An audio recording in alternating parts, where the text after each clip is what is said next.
Welcome, ladies and gentlemen, to our audio play for the evening, made possible by our generous sponsors, Judson Hemp Telescopes, who present for your enjoyment this installment in the continuing adventure of Jack Russell, affluent Southern California teen by day, werewolf by night.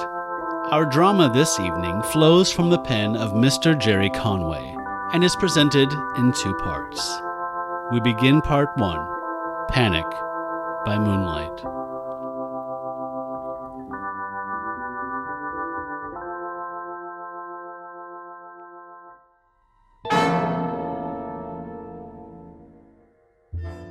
I didn't see Coker until I stumbled into him, knocking his books all over the lobby carpet. To be fair, I wasn't looking. And to be fairer, Coker's the sort of guy who sneaks up on you, even when you're wariest. Naturally, he blew up, and I blew up. And before I knew what was happening, we were swinging at each other full out. Clary Winter came in at that point and threw herself between us. She's lucky I've got good reflexes. She almost caught an uppercut that would have sent her pretty head flying. Both of you, stop it. I said stop it. We stopped it.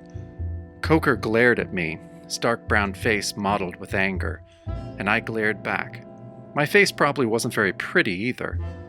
We stood like that, fists clenched, staring at each other like a pair of idiots, until Clary put a hand on each of us and shoved us apart. Okay, She said, are you going to act sane or what?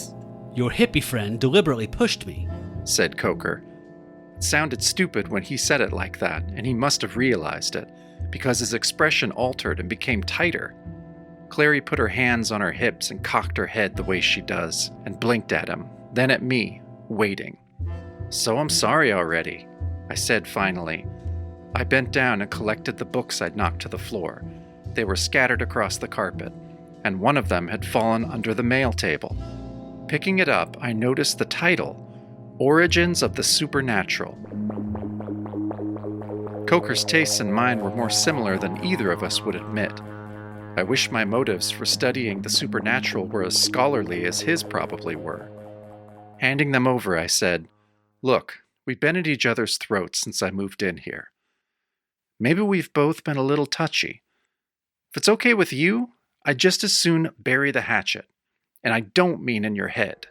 For a moment, I thought he was going to hit me again. Coker's a tall, lanky black man in his early 20s, a student at UCLA, I think. And for the couple of months I've known him, he hasn't said a civil word to me or any of my friends, including our resident den mother, Tina Sands. He wasn't about to ruin his record. Just keep away from me, Mr. Russell. That's all I want from you. Just stay away. He turned on his heel and crossed the lobby. His shoulders squared, the tension visible in the bunched muscles of his neck. I wondered what could make a guy as uptight as Coker. Whatever it was, it couldn't possibly beat my hang-up, and if it did, then I sure didn't want to hear about it. Clary was studying me when I looked away from Coker. She's about 5'5", red-haired, a darker red than my own tangled mop, with the kind of good looks which had earned other girls a movie career. Clary was betting they'd do the same thing for her. She even had a stage name, Melody Toon.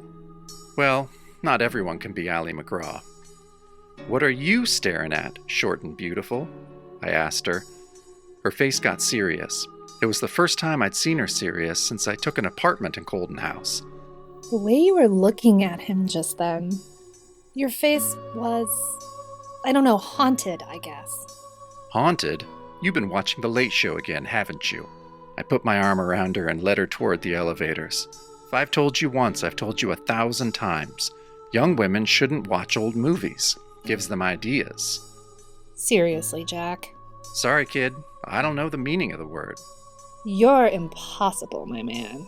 "Watch it. If your roommate heard you call me your man, she'd cut your throat like this." I made a rasping sound and drew my finger across her neck. I didn't like the way the conversation had been going. She was getting too close to a part of my life I'd like to be able to forget. She laughed, pushing my hand away. Can you come over for dinner tonight? Sam makes a great salad, and my meatloaf's divine, if I do say so myself. Can't make it. I promised my sister I'd meet her in Santa Monica. Some other time? She grinned and bobbed her head. Sure. I watched her leave. She went down the hall and turned out the door which led to the pool area. I'd lied about having to meet Lissa. I hadn't spoken to my sister in days. Still, it was preferable to telling Clary the truth, even if she would have believed it. How do you tell a girl you can't have dinner with her because it's the night of a full moon? That's simple. The same way you tell her you're a werewolf. You don't.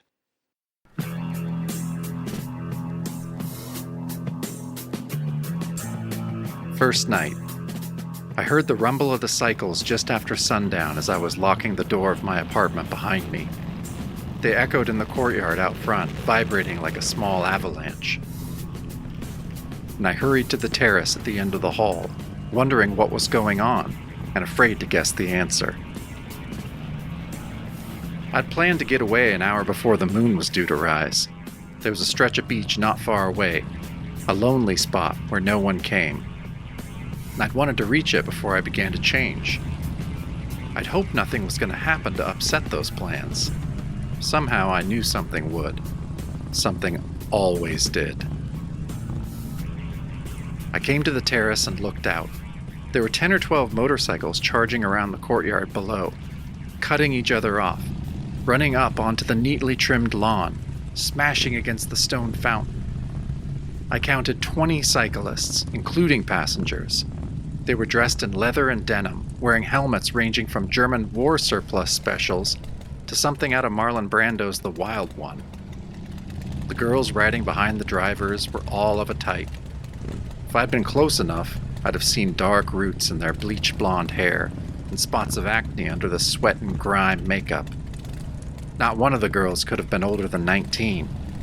Biker girls get used up young, so do bikers. The oldest biker I'd ever seen was 35, and the others in his group had called him Old Man. It's not the sort of sport you grow old with, but it's fun.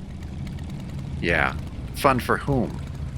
Before I could make up my mind to do anything, like duck back into my apartment and call the police, something which would make me ecstatic, the leader of the group called a halt. All right, man, kill him. He was a big guy, at least 6'3", maybe taller, with the sort of shoulders pro football coaches drool over. He was bald and helmetless, chunky around the middle, and he wore a black leather jacket covered with patches and crossed by a set of chains. The girl hanging onto his shoulder looked like all the others, maybe dumber. Baldy waved one of the other bikers over, a flabby guy in a fur vest, and said something I couldn't hear. Flabby glanced up at the building. I dropped back out of their sight, and then nodded. Baldy said something else. Flabby said something in reply, and then the two of them started their bikes and roared off down the driveway into the street. The rest of the bikers followed.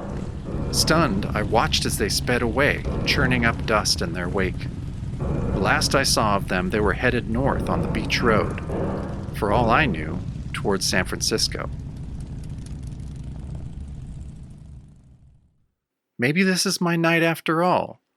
I realized after I'd said it that I'd been talking aloud, yet another sign of my mental deterioration. Not waiting to hear myself answer, I took the stairs down to the lobby and trotted out past the pool to the beach. It was a cool night with hardly any breeze, but even so I could smell the ocean. It didn't reassure me. Already my senses were more defined than normal. Already I could feel the beginning of the transformation, the first painful moments of the change. Like a river rushing inside my brain, I could feel the blood pounding in my skull. I stumbled, slipped on the wet sand, fell. Through a red haze, I saw my hands pushing me away from the ground. But they weren't my hands anymore. They were an animal's paws, matted with hair, ending in claws. I screamed. And the scream became a snarl. The snarl of a wolf. And the wolf was me. As long as I live, I'll never be able to explain it. It was as though my body was on fire, a raging fever burning in every limb, centered in every muscle and nerve. For a while, it seemed as though I'd gone blind, that darkness closed in around me. Then my vision cleared and I could see. But the shapes I saw were nightmare shapes, distorted because I was seeing them with the eyes of a werewolf, not a man. Before me, the beach, stretching away to either side, and over the beach, the moon, a threatening ashen disk in the cloudless sky. I stared at the moon, crouching in the wet sand. I stared and felt a low growl build up in my chest.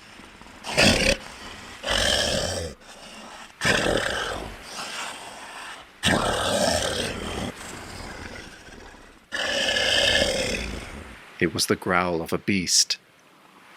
And at that instant, I was a beast. And the man called Jack Russell was no more than a dream. A fading dream that vanished as I tilted my head and howled.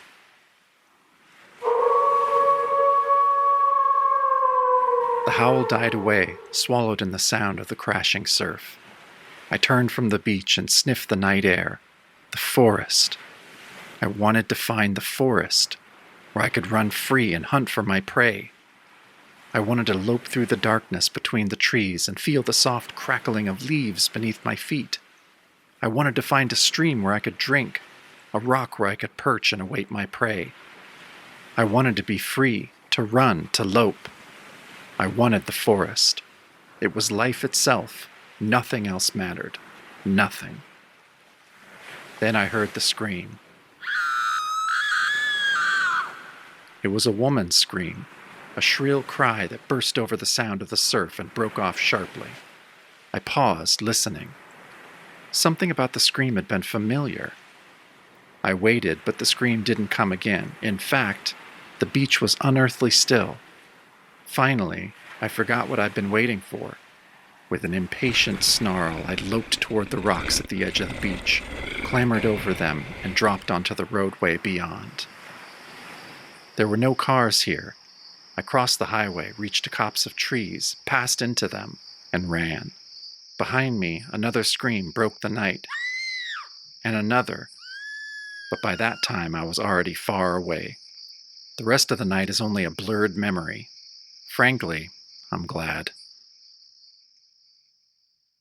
I woke up with my cheek pressed against the bole of a tree, and a cramp in my neck the size of a catcher's mitt. The front of my chest was matted with small twigs and dirt. I brushed them away as I pulled myself around in a sitting position, aware that I was almost completely naked, dressed in only the remains of my trousers. I'd lost the rest of my clothes during the night, as always. Someday I'll learn, and know not to wear anything but a pair of old bathing trunks. I looked around. I was in a glade bordered by trees and bushes. Everything was too neat to be natural, so I supposed I was in a park.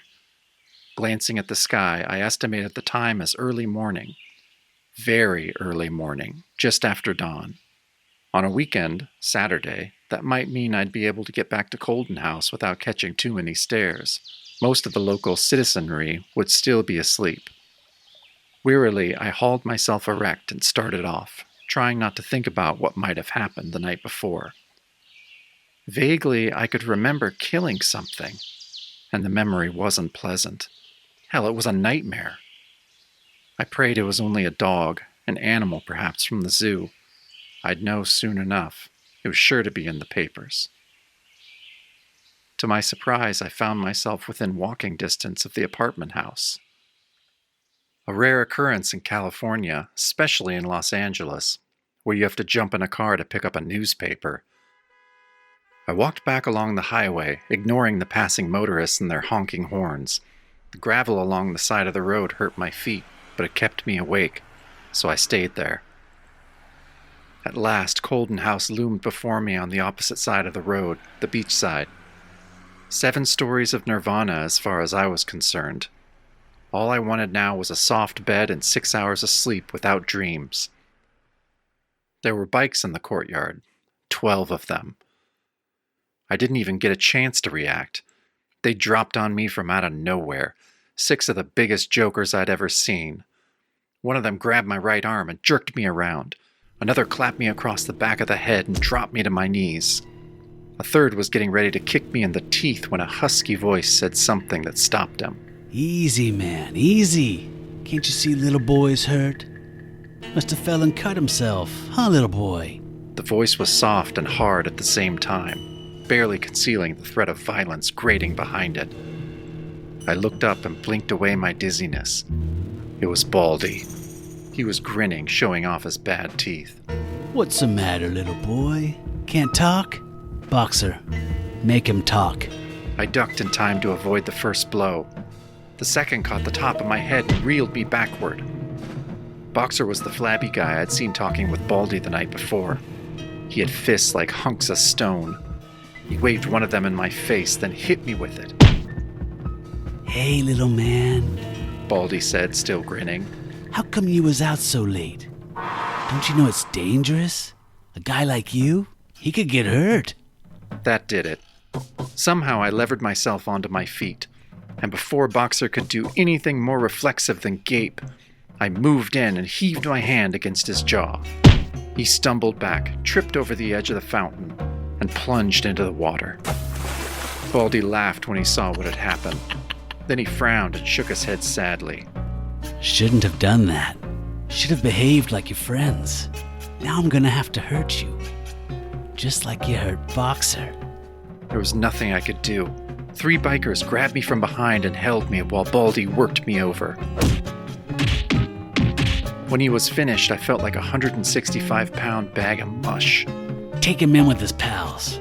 Baldy told his friends. They dragged me into the lobby and dumped me on the couch. I must have passed out because I don't remember a thing after that, until I came to with Clary and Sam bending over me, touching a cold cloth to my scalp.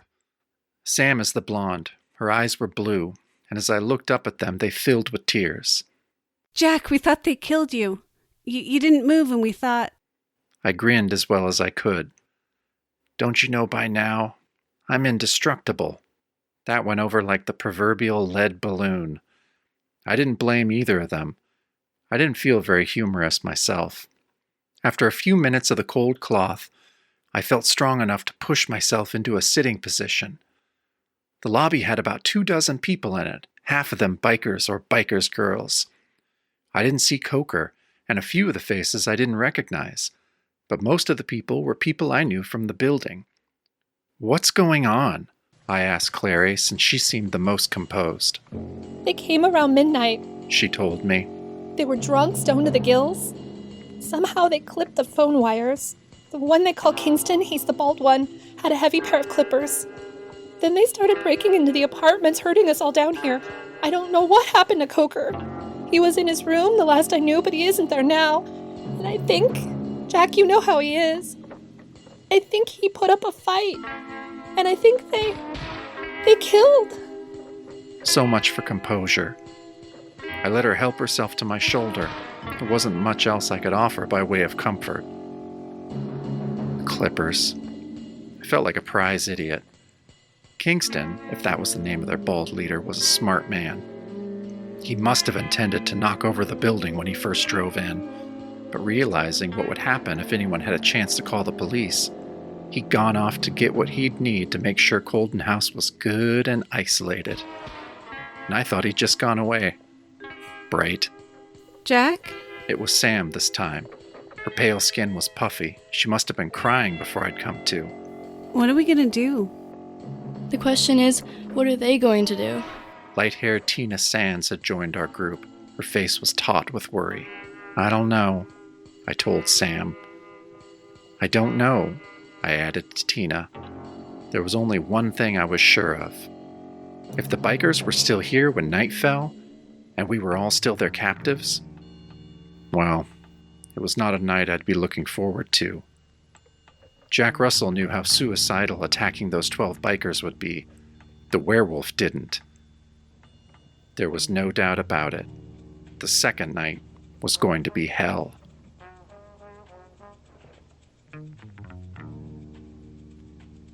To be continued.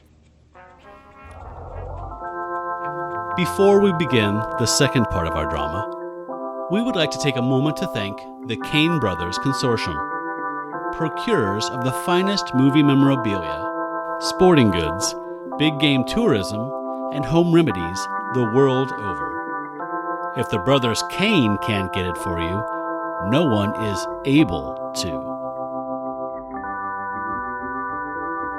We now rejoin our play for the evening with part 2, the conclusion. Madness under a midsummer moon. Enjoy. Easing myself into a sitting position on the couch in the center of the lobby, I beckoned Clary Winter over to my side. She gave a nervous glance in the direction of a group of bikers standing by the window, but they didn't seem to be watching us, so she hustled over and dropped down beside me, brushing her red hair back from her eyes. She touched a bruise on my shoulder, a memento of the beating the bikers' leader Baldy had given me. I'll see if they'll let me get some more ice from the kitchen. I'm fine, Clary, I told her. Do you want anything? I've been spending the past few hours thinking, and I may have come up with a way out of this mess.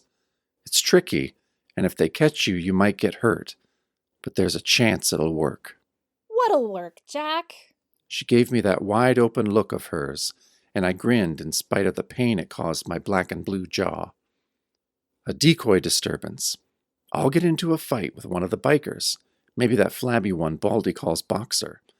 And while I'm doing a number on him, you make a break for it out the side exit. With any luck... You'll get yourself killed. She finished. No, Jack Russell, I won't do it. She set her mouth in a firm line. The last beating you took may have cracked some of your ribs. I won't let you take another one. Who says I'll take a beating? I asked innocently. I could just win, you know. And we could all shrink into midgets and hide in the woodwork. But we probably won't. And you probably... She broke off and swiveled her head around at the sound of a commotion outside. There were voices raised in a shouting match. The sudden sickening sound of a fist against flesh, and then a moment later 3 bikers came into the lobby, bearing a man on their shoulders. They dumped him on the carpet and retreated, grinning with their blackened teeth, giving all of us in the lobby a good long look over before they swung back through the glass doors to the outside. Clary and I went over to the figure lying in a heap beside the coffee table. Tina Sands, the lady who runs Colden House, joined us beside him. We turned him over, and it didn't surprise any of us one bit that it was Coker, the black student whose apartment was down the hall from mine. Speaking for myself, I'd recognized his voice when he'd been shouting. Coker has one of those irritatingly arrogant tones you don't soon forget.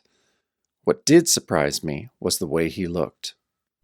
His clothes were all ripped up, as though he'd been in the middle of a 6-car collision, and his skin was slashed here and there with the razor-like cuts you get from running through the bushes in a forest.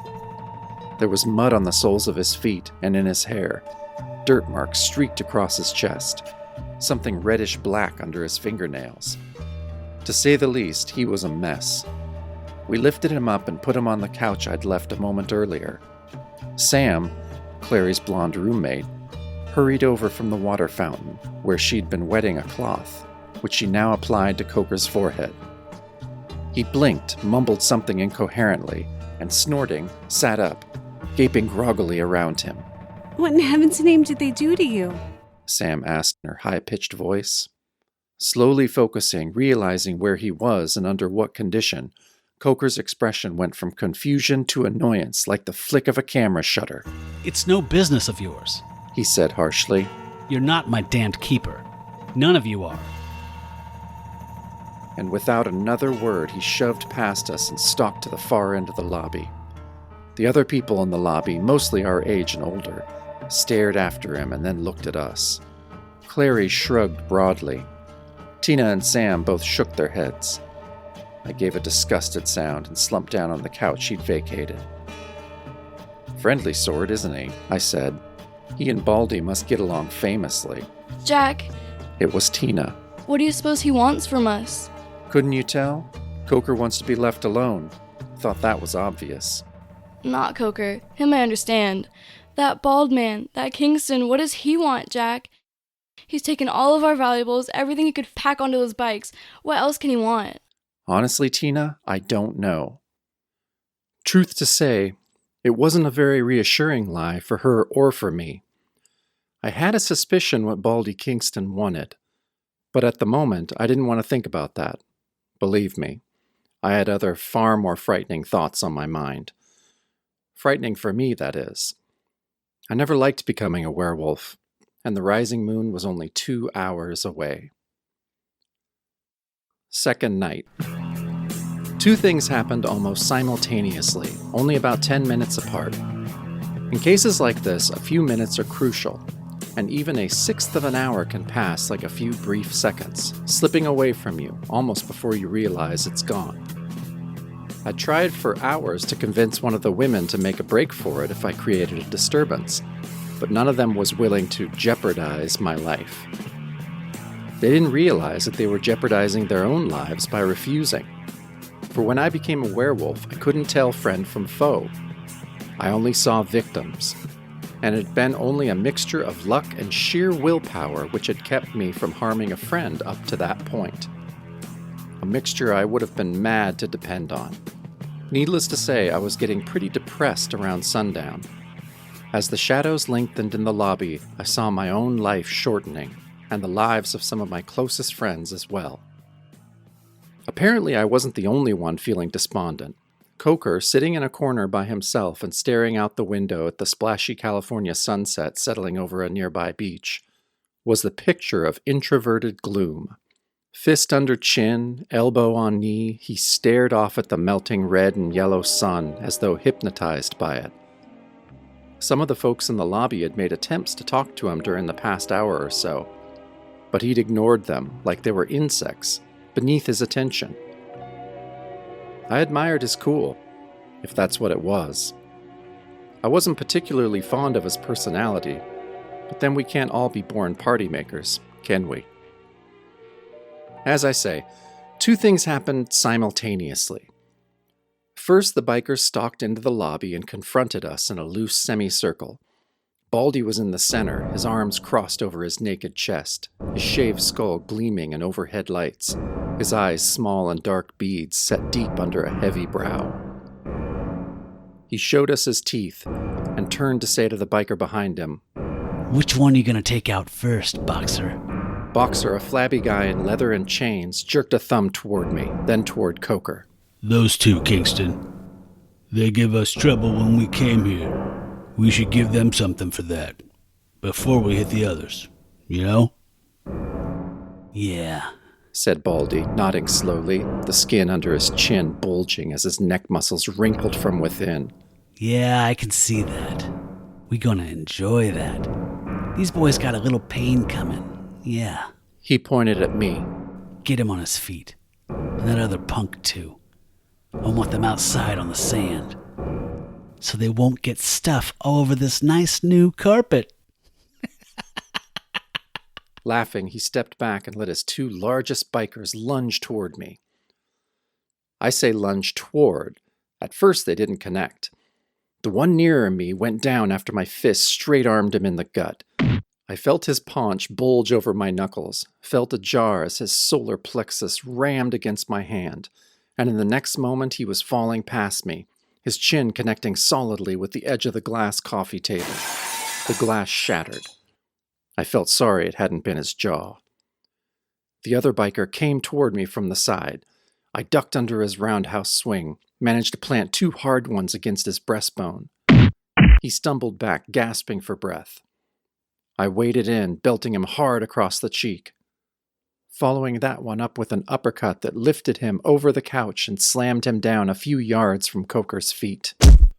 Coker and I looked at each other in that instant, and I think I caught the faint hint of an approving smile turning in his face.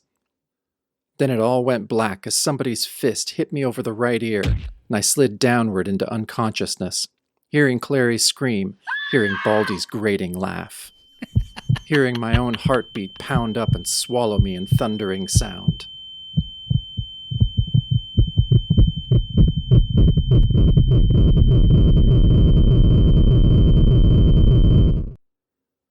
"10 minutes later, I awoke, and the second of those 2 almost simultaneous things happened. The moon started to rise over the watery horizon. I was lying on my stomach, my mouth filled with beach sand, my head ringing with echoes that would have made a seashell proud. Somebody was sitting on my back. He got up when I groaned, and a foot kicked me sharply in the side. I turned over and looked up. Standing a few feet away with his hands planted on his hips was Baldy, looking like an evil Mr. Clean, needing only the ring in his ear to complete the image. Beyond him, I could see the foaming surf lapping the beach. Beyond that, I could see the Pacific Ocean, and above the ocean, the pale, pitted circle of the rising moon. No one else was near us, though I could hear voices from over the nearest dune. Baldy caught my glance in the dune's direction and bellowed a laugh at me. You won't get any help from your black pal, Baldy said. Boxer's gonna take care of him. Just like I'm gonna take care of you. And the others? Who'll take care of them? We will. The bald man said. Give us time. An hour, that's all it'll take. An hour and nobody bothers us no more. Nobody'll be here to tell the cops who ripped him off. Nobody alive to remember our faces. Just a whole bunch of dead folk. That's all. Mister, you must have had one lousy childhood. He shrugged. Not so bad. I just dig this scene, punk. Like the power, you know? The power to hurt people? Catch it. Baldy said. It's like this. Nowadays, everybody owns everybody else. Everybody's got a number, a place where he belongs, someone he owes. Nobody belongs to himself, you catch? Except us. Nobody owns us, punk. We owe nobody. And that's the power. I looked past his shoulder. The moon looked back at me, a white hole in the deep night sky. I felt myself sinking into it, and for once, I didn't resist. You talk about power, Kingston, I said. I'll show you power. Not very pleasant power, but it's probably the only power your kind understands. He snorted something derisive. What the and unwound the chain he wore as a belt. It was over a yard long, wicked steel glinting as he swung it in a few practiced swoops, the tip of the chain biting into the sand at his feet and sending it up in a shower. This is something you gotta understand, till it kills you. As he said this, he glanced at me, and his mouth dropped, and he yelled a yell of sheer, pure horror. The change had begun. I was on my way back into the ever-familiar nightmare. At first it was as though my entire body was on fire. The skin felt as though it were peeling back from my arms and legs, the flesh under it bursting into flame. I writhed on the sand, kicking my legs out, groaning with the agony coursing through me. Through a haze I could see Baldy's contorted features.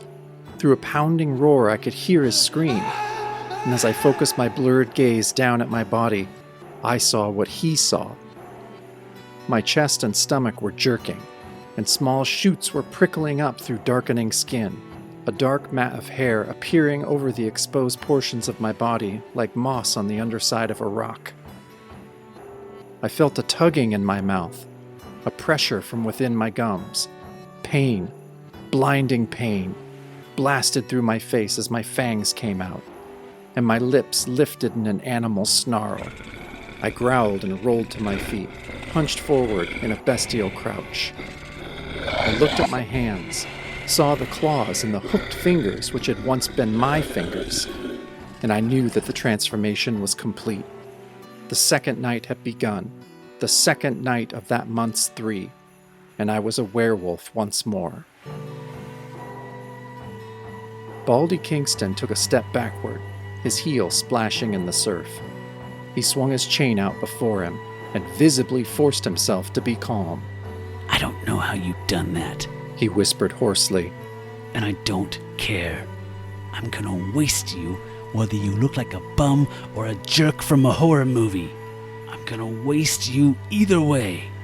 To some part of my animal mind which still retained a human awareness, Baldy's words made sense and frightened me, because they were so obviously the words of a panicking man, and panicking men like Baldy are dangerous men.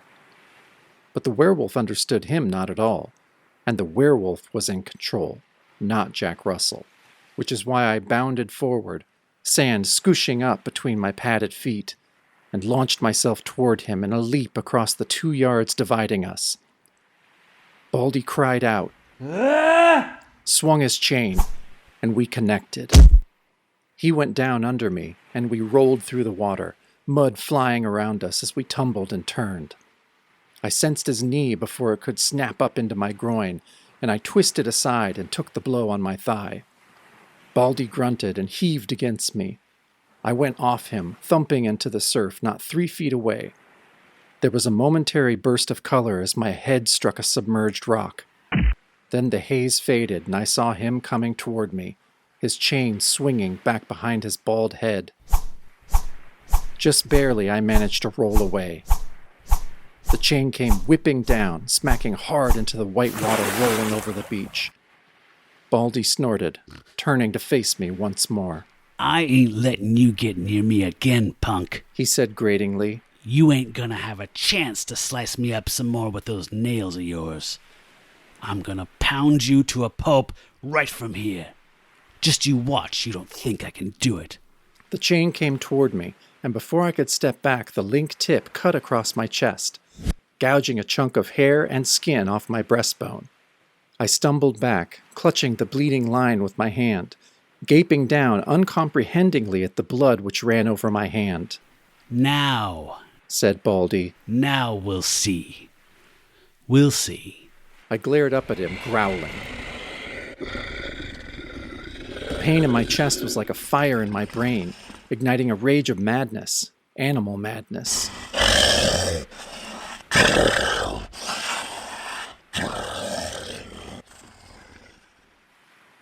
Without a thought, I threw myself at him.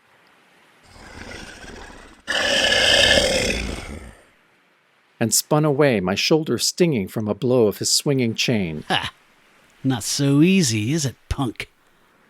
Not gonna get easier either. Gonna wear you down. The chain whistled through the night air, inches from my jaw. Gonna break you. I didn't wait to see if he could do it. The beast in me didn't enjoy the unequal fight.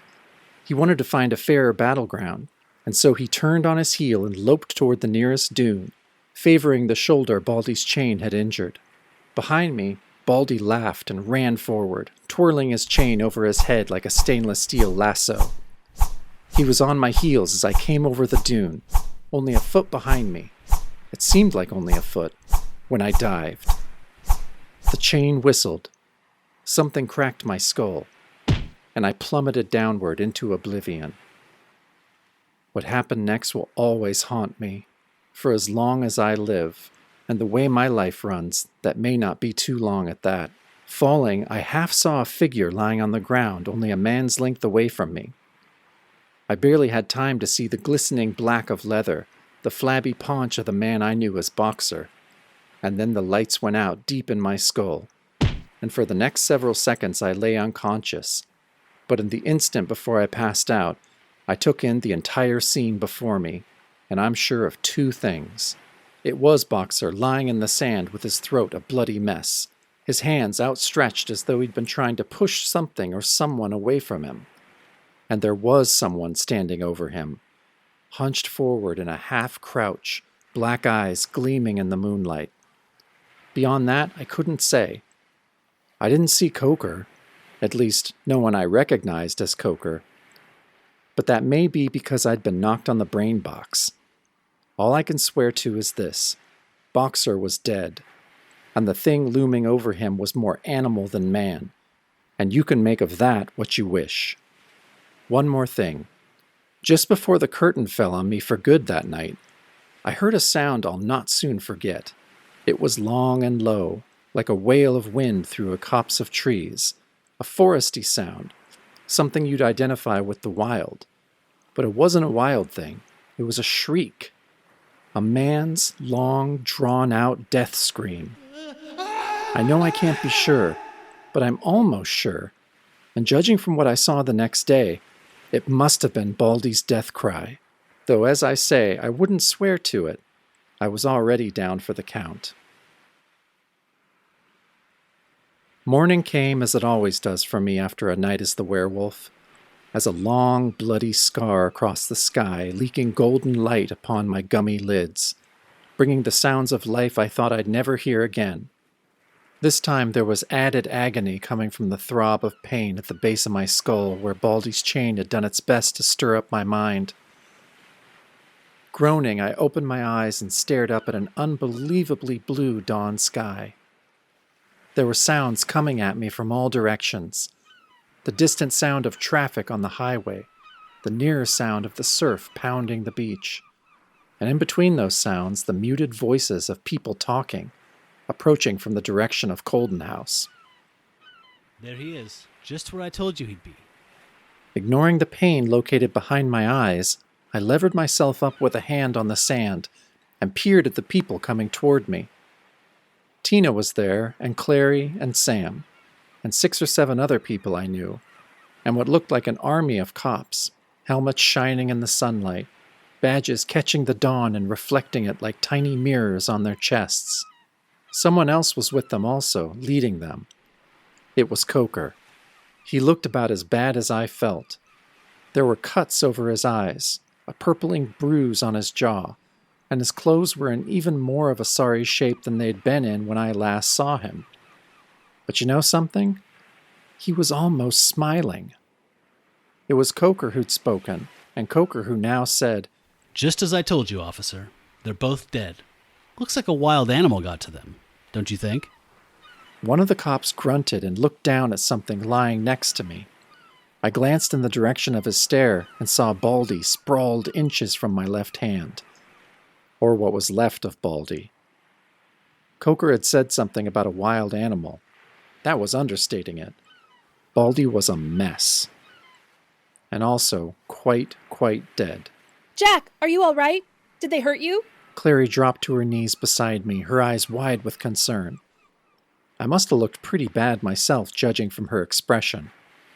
Chains can do that to you. My chest was still bleeding, and there was a large lump at the base of my skull, and my shoulder felt like I'd tried 10 or 12 single-handed chin-ups. But aside from all that, I felt great. I told her so, and she grinned weakly and pressed herself against me. That I liked. What I don't understand is why didn't you get to us earlier? The cop was saying to Coker. These guys look like they were killed early in the evening, and you didn't show up at the station until an hour ago. You're just lucky Kingston's biker friends didn't kill your buddies at the apartment house, instead of running out like they did. I've told you all that, officer. I didn't come to myself until dawn. Whatever attacked these 2 men must have also attacked Mr. Russell and myself. We're simply fortunate to have escaped with our lives. He sniffed then, his expression stiffening into the moue of disapproval I knew so well. As for these people being my buddies, I assure you nothing could be further from the truth. With that, he strode from the scene and headed back in the general direction of our singles apartment house. The cop who'd spoken to him looked after him, obviously annoyed. Turning back to us, he asked, Is he always like that? I thought about it a moment, then laughed. Most of the time, I said, holding Clary closer. Sometimes he's worse. Sometimes I'm pretty maddening myself. That I'd like to see, the cop said. Stick around and you will, I told him. After all, there was still the 3rd night. And for me, there'd still be 1 more night of hell. 3 nights of the month, I'm not a very nice person myself.